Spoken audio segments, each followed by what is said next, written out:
And I've been in enough tough situations in the mountains, and I've been in enough rescues helping to save other folks, where I've noticed that absolutely fear is contagious, but so is confidence.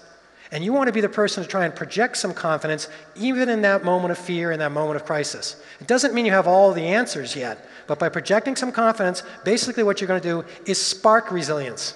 Spark resilience in yourself and spark resilience in the people near you. That was a huge avalanche and a huge powder blast.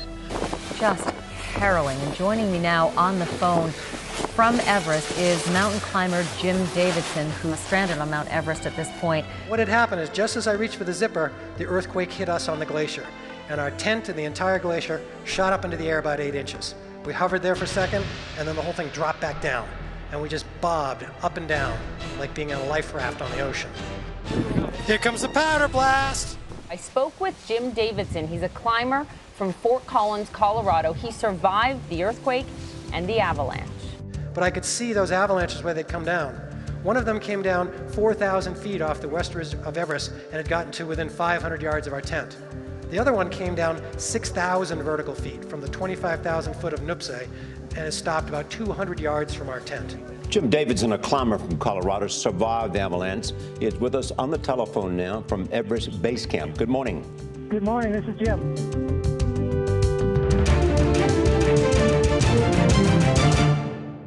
Now, we walked along the Khumbu Glacier, and you may have heard of the Khumbu Icefall. And I've been an ice climber for 33 years, and I got to tell you, the Khumbu Icefall is the craziest place I've ever been climbing. My first trip into that, I looked around, and what it's comprised of is thousands and thousands of crevasses and thousands of ice blocks. And those ice blocks range from the size of your refrigerator up to bigger than this whole building.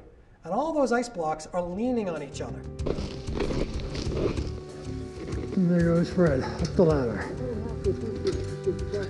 It was gorgeous. We're at 19,900 feet. You can see our tents there, and in the distance some tents of other teams nearby, and these big crevasses going across the glacier. And way in the back is Camp 2.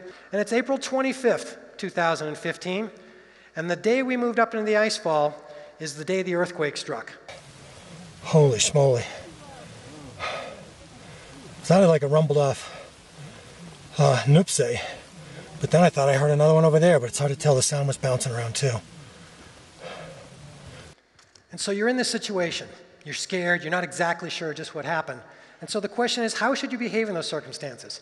How can you be resilient during a crisis? Well, I think there's a couple things to do even when you're still scared out of your mind, like I obviously was.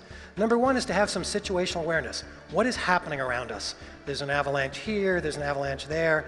The ground's moving, must have been an earthquake. By figuring out what's going on, you can move on to the next step, which is, how can I take some beneficial action? Putting on the avalanche beacon was a small but important step. And by taking that small step, I started showing myself, I intend to survive this, and I intend to be able to make it easier for others to find me. And now that I've got my beacon on, maybe I can find them. So by taking some small beneficial actions, you can start triggering some resilience response in yourself and others around you. Why did you want to climb Everest? I wanted to go there to learn the most I could about myself and my fellow climbers and the human capacity. You know, it's a physical challenge, but it's a mental and spiritual challenge as well. And in this case, we didn't get to test ourselves up high on the summit, but I learned a lot from the people around me. Beautifully said.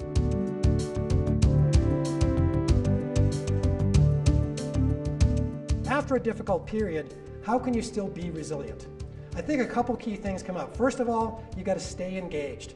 You've got to not just sit on the rock or crawl in your sleeping bag. I felt the urge just to crawl inside my sleeping bag, pull it over my head, and pretend this wasn't happening around me, but it was real. You've got to stay engaged with the situation. If you're the leader, you need to put some energy out there and show the people what to do. Somebody having a small kernel of an idea, let's dig through the debris at the field hospital, got dozens of us fired up, and we went over. The situation obviously had drastically changed. I knew within a minute there was no way, once the earthquake hit, that we were going to be climbing the mountain.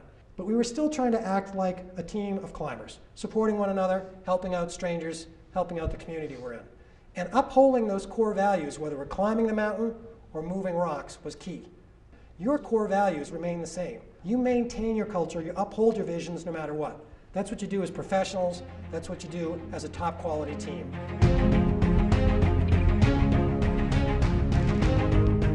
And when you feel that transformation, that stress, you can't just transform by going back to the way things were. because the situation has changed. Your world has changed. And it's not just pretending it didn't happen and getting over it, because the stress is real, the trauma is real. We talk about the downsides of PTSD, but there is a potential upside to these traumatic situations. PTG, post-traumatic growth. And it literally means growth after trauma. See, humans are very resilient. When we go through a tough situation, we have that lull of energy and the world has changed.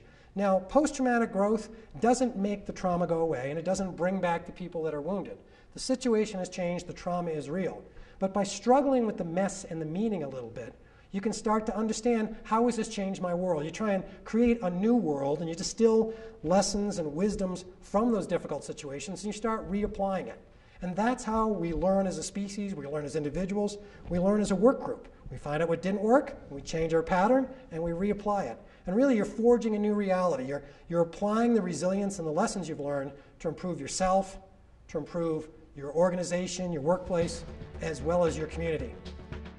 Jim is the co-author of a national best-selling memoir called The Ledge, an inspirational story of friendship and survival. The Ledge was chosen one of the best books of the year by Amazon, and it won the National Outdoor Book Award. I think when we go through these tough situations, we have a duty as leaders and as survivors to try and pull out the information and the messages we can and help other people along the way.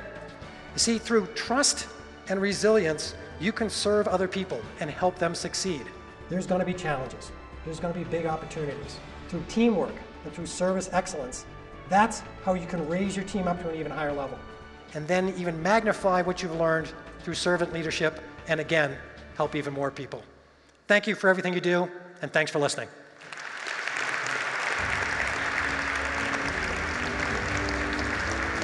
Thank you.